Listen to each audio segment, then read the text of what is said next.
It appears that the driver lost control, and it could have been much worse. Take a look at the damage right behind me. You can see the baby's crib right there. The car barely missed that crib, and it continued through the house and knocked out the back wall. Now, the mother and the baby were at home when all of this happened, but they walked away without a scratch. The image is unbelievable. The circumstances frightening. Police say the driver of this car lost control and drove right into this house in the 5000 block of Parker Avenue in West Palm Beach, and one of the residents witnessed the entire incident. I see this car sliding, losing control, coming towards my house. And I'm like, what's going on? His girlfriend was in the house when it happened with her newborn, but luckily they were not injured, even though the car careened out of control and crashed right into the baby's room. Fortunately, the mother and infant were in another part of the house when it happened. I just heard like a big noise and it was shaking like an earthquake, and I just seen the car just come crashing through and stuff started flying at me and my son. He ended up going sliding sideways and he hit the baby's room. And I was standing right here. The driver is being questioned by police. He says someone cut him off. But residents say they've complained of speeding in the neighborhood, but nothing has been done. People speed every day, every night. It could be 3 in the morning. You hear them speeding down Parker.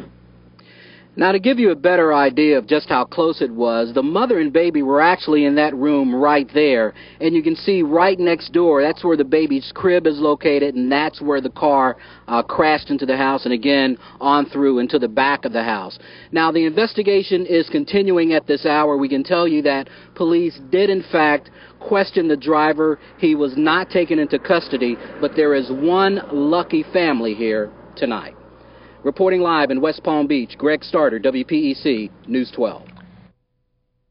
It all started at this Walmart here in Boynton Beach. The suspect accused of posing as a cop, but his family claims that deputies overreacted when he was arrested. You need to get back before you go to jail. Get back. Get back. You need to get back. The chaotic scene at Reginald Richards' house in Boynton Beach after he was arrested for impersonating a Broward County Sheriff's deputy. Police say he stopped 2 women near this Walmart Monday night on Old Boynton Beach Boulevard. She did have some concerns that he was not a true law enforcement officer, and that's why she left, and she immediately called 911. Placed under arrest. The vehicle was used in the commission of a crime. No, okay? You said he wasn't no crime. Sir, you said he wasn't no crime. You need to get back, sir. You need to get back. The 2 victims reported Richard's tag number to police, and they responded to his house, where his parents immediately came to his defense. They argue Palm Beach County deputies used excessive force when he was arrested. His face is bruised and swollen. But deputies say he led them on a chase and got out of his car in a fighting stance. All I saw is them pulling Reggie and dumping him on the thing and started hitting him. And I said, it's not fair. Richard is a petty officer 3rd class in the U.S. Guard. Police say he had flashing lights in his black Acura and wore an empty gun holster. His mother says the charges are false. I didn't teach my son to impersonate. Reggie is in the Coast Guard.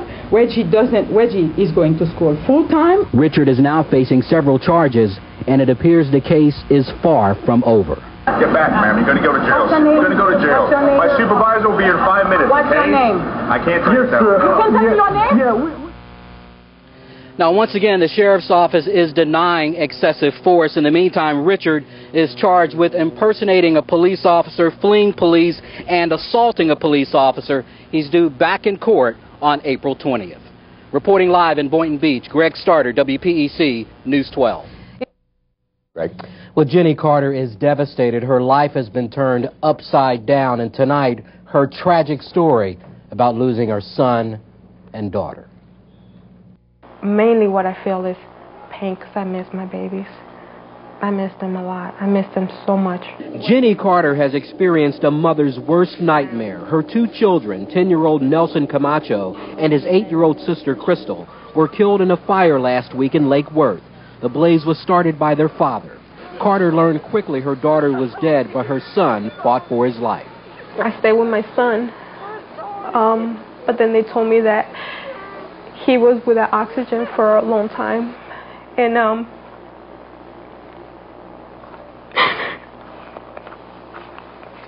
he was brain dead, so that he passed on too. Carter had dropped the kids off at her ex-husband's house because he promised to buy them Christmas gifts. She never dreamed he would harm them. And I just can't understand how this could happen to two beautiful kids.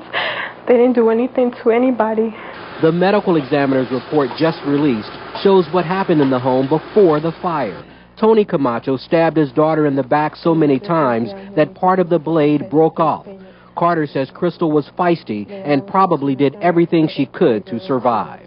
I know my daughter fought that day, and that's the reason why she had trauma, because she was not going down just like that. Jenny says her husband was abusive to her, but she never expected he would hurt his own children.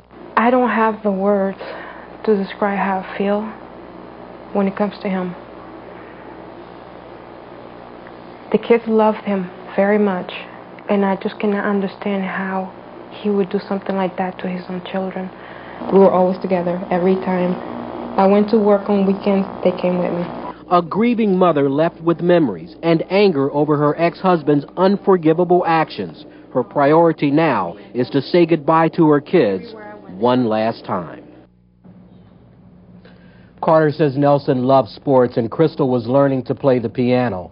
Services are scheduled for Friday morning at the Palm West Memorial Funeral Home. Live in the studio, Greg Starddard, WPEC News 12.